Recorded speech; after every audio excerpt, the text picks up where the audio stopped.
And we're back with more Isle Madness. Okay, let's get to the point. Rules are simple. Backspace is banned. I can't use backspace to drop items. That's the only limit. So the plan is easy.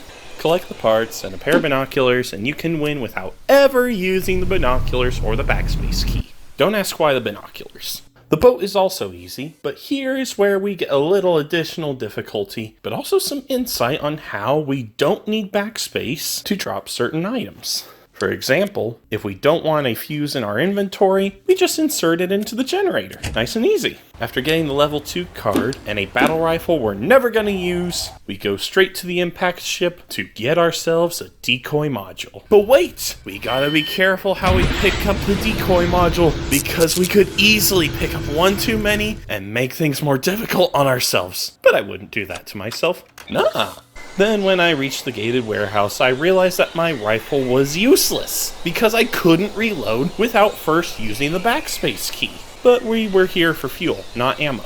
Combat is overrated anyway, and so with barely enough time, I escaped the Isle on my happy little boat. Next up we have the facility, and since people are sick and tired of facility runs, I'm just going to never pick up more than 2 items this run to keep things interesting. First, I pick up the fuse. That's item 1 already. Power the observatory. Okay. Get the portal code. Alright, 1 screenshot, no problem. Get the level 2 card. That's item 2. We go to the lair to upgrade the card. This is the same item, but a different level now. Now we go to the facility. Everyone knows the laser tunnel. Nobody forgets the vent. Then I use the card to disable the security. Everything else is easy. Then I use the key card to open the portal because that's totally how you use it. Really. Now the truth is interesting. People told me that the orbit was the hardest escape, and some people even thought it was Hangar. But no, it's actually this. Allow me to explain. First, you power the docks and then waste time trying to flex how well you know your badges while the game shows just how much it hates you. Not too bad so far.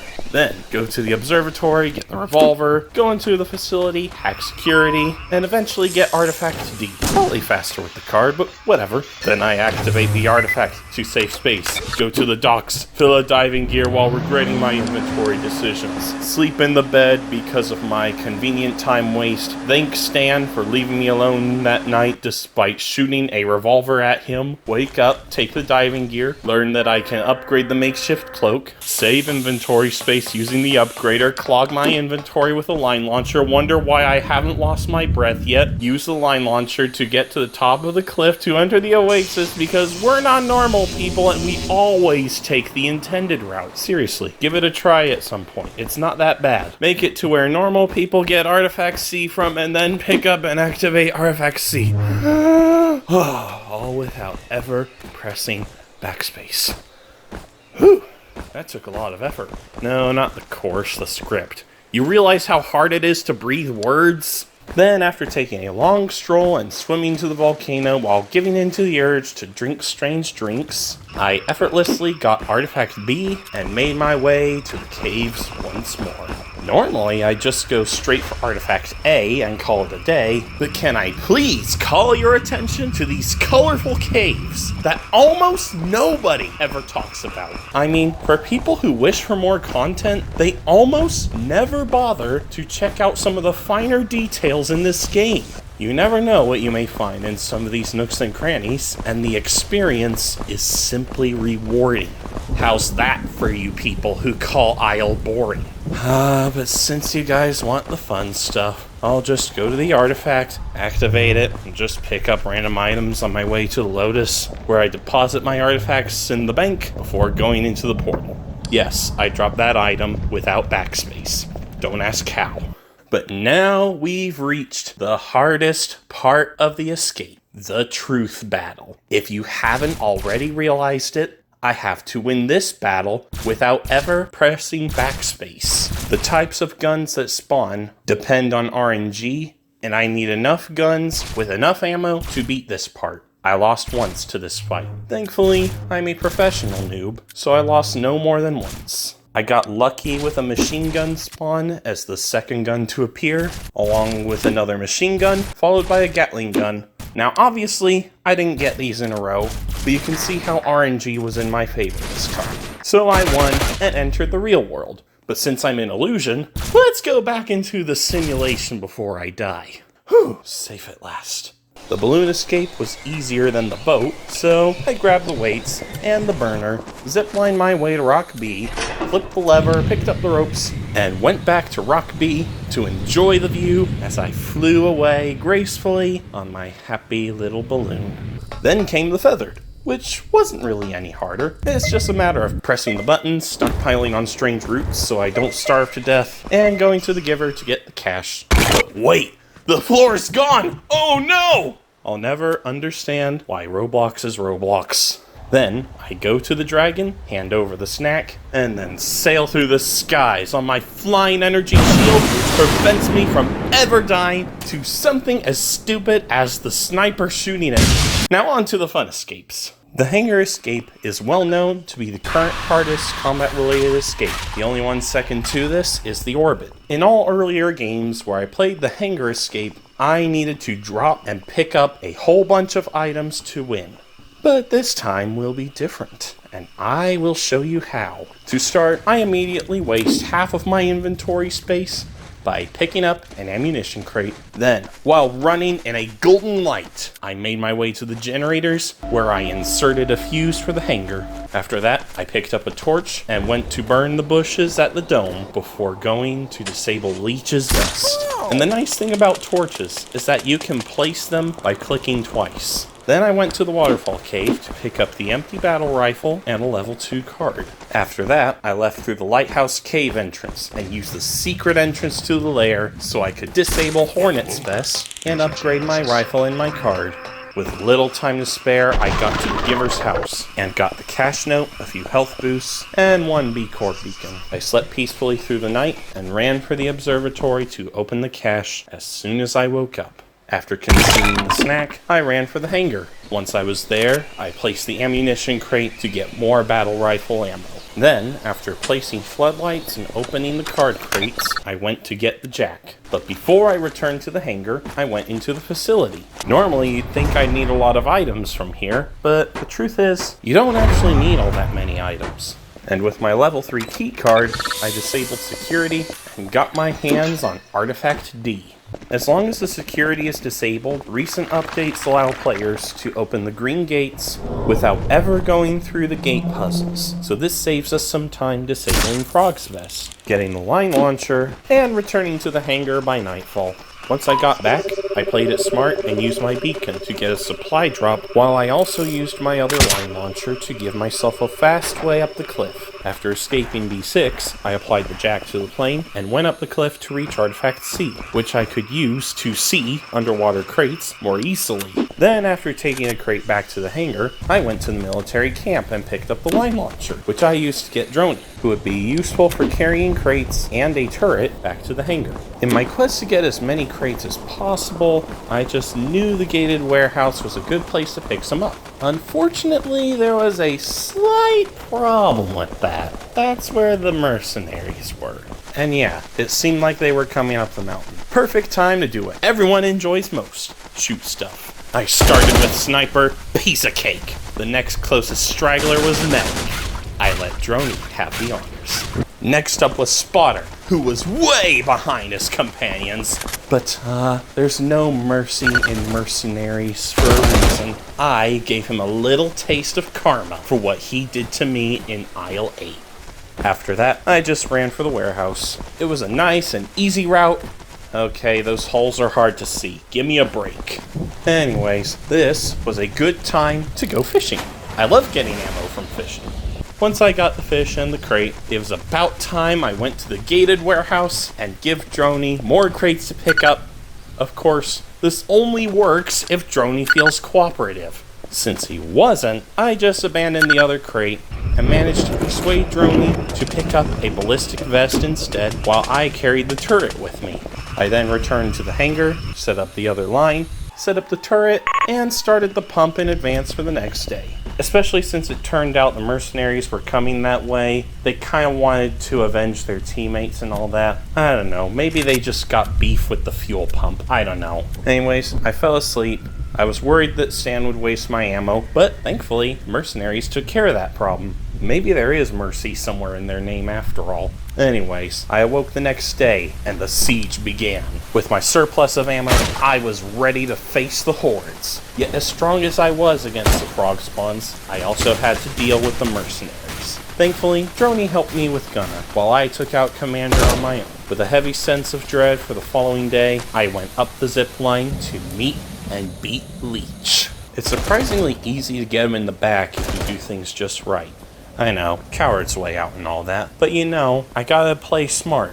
But just as I was about to go back down, Hornet appeared.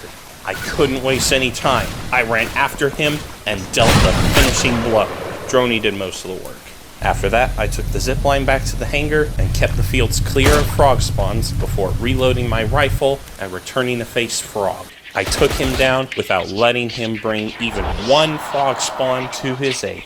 But as I slid down the zipline back to the hangar, it occurred to me that I was going to have to fight the Bravo squad, which does a pretty thorough job of annihilating the fuel pump if allowed to get too close. The Stinger, however, would be just the weapon for the job. But how would I even get enough inventory space to use it? Well, I had a vest in my inventory, and what better way to get rid of it than to have the remaining frog spawns break it. And it turns out, if I shoot at the pump with the plane in the way, I don't damage the pump at all. So all that excess ammo in my inventory can go poof. And with that, I have just enough inventory space to fit the Stinger into my inventory. As night fell, I slept nice and secure on the roof of the hangar watchtower, but not without getting rained on. Oh well, I'm used to everything raining on my parade. I woke up with the hangar pump almost finished, so I figured if I was fast enough, I could escape in an emergency. But I know you guys better than that. You guys wouldn't be satisfied if I just ran off and missed a perfect opportunity to show off just how much I've learned since I started doing all these challenge videos, would you? So you know what's next. With the mercenaries all grouped up, I took aim at Operator and took down his drone with the first burst. With another burst, 3 out of 5 members of the squad were history. Firebug and Specialist remained. I wanted to finish the battle right then and there, and I probably could have if I didn't chat, but there just wasn't enough ammo for their position, which is spread out just enough for me to be unable to hit them both. But while my Stinger ran out of ammo, my battle rifle was full. I ran forward with my rifle, locked and loaded, and destroyed Firebug in one burst. Now it was just me and Specialist, and in 3 bullets, he was history. With a satisfying victory, I had completed True Champion, Hangar, and Vanguard all in the same run. First try, without ever hitting backspace. Yes, believe it or not, that was all first try. 7 escapes without using backspace complete. And now, for the escape you've all been waiting for. You might be thinking, oh, all he has to do is use his hangar strategy all over again and he wins. You're not wrong, but also, you guys pretty severely overestimate how hard the orbit actually is. Not to mention, you underestimate my power. To prove my point, in addition to not using backspace, I will also not use E to pick up items to beat the orbit. So to start, I press the yellow button, then I press the blue button, then disable Hornet's Vest and press the white button, then go to the Arches pylon. And thankfully, I got through the sewers without much trouble. I got through the sewers without much trouble. I got through the sewers without much trouble. Either this is a bug, or Treeby intentionally buffed the Arches pylon's difficulty by making the current stronger. But either way, it was clear I needed to figure out a way past this, so I tried to figure out ways to fight the current before I swam to the right side of the pipe and successfully avoided the fans. Much better than I ever could in the lobby. Anyways, I eventually made it to the puzzle room, solved the puzzle, and made my way to the mine shaft, where the next pylon awaited. I had to do this without the help of my trusty climbing tool, and it was hard and painful, but I never actually lost a run to the obby in any of my attempts. I expected most of my fails to happen there, ironically, especially considering how frequently I accidentally touched the acid. But no, they were almost all to the Arches pylon, of all things. The only other time was when I woke up to mercenaries outside the Giver's house. But with all that out of the way, night was falling as soon as I left the mineshaft, so I had to hurry to the Giver's house before it was too late. Thankfully, I had enough time for the cash note and a nice amount of health boost before I had to leave the basement and rest. As I woke up, I began moving for the generators, but on the way, I found a much needed healer, which I stuck by in order to replenish my health. That acid is killer stuff, y'all. I couldn't stay long, however, and sure enough, the mercenaries were hot on my trail. I had to escape before Sniper ruined this run, and thankfully, only one of his 3 shots landed. I powered the radio station to help me keep track of the mercenaries, since Goggles, Droney, and Artifact C weren't going to be viable options. Man, Artifact E would probably come in handy right now. I don't think it even does anything. Anyways, I pressed the red button, got the cash. Don't ask how I did it without pressing E. I don't break my own rules. Trust me! After all that, I went up to start burning the bushes on the solar panels when I caught a glimpse of the healer once again. Naturally, being at low health, I decided it was a good time to heal. Or not. I was too busy disabling Leech's vest to care about my health. But as I tried to leave the dome, however, Sniper was back at it all over again. Meanwhile, as I panicked while trying to figure out where Sniper was shooting from and how much time I had to escape, the healer swung by and gave me some more health. So as you see, the secret to good health is to not care about your health. Who'd have thought? Once I had an idea where Sniper was firing from, I made a break for the waterfall streams to try to press the green button before I ran out of distance between me and the mercenaries. Thankfully, I had enough time to press the button and get out of there. I ran to the observatory cave entrance and picked up a few more torches because it sure gets real dark without all those torches, right? But I made it to the dragon, gave her a snack, and persuaded her to zap a few mercenaries with lightning while causing Mantis' ship to crash land into the jungle, which I visited after a long, harrowing trek to the healer for more help. So I got the Mantis remote, which would be the crucial weapon, and in fact the only weapon, with which I could defeat my enemies and win this challenge. How was I going to beat the mercenaries and the parasites with just Mantis? You see, the parasites and the mercenaries don't exactly like each other, and since I was able to lure them to the observatory cave entrance, which the parasites conveniently passed by on their way to the jungle, they began to fight each other. Hornet fell to the mercenaries, which surprised me, but I consider that a blessing. Then I had to use Mantis against Leech, who managed to flee the cave fight while Frog was doing all the work. As Mantis won the battle against Leech, Frog was winning the battle against the Alpha Squad. Oh wait, he won. Maybe we need to revote on who the strongest parasite is.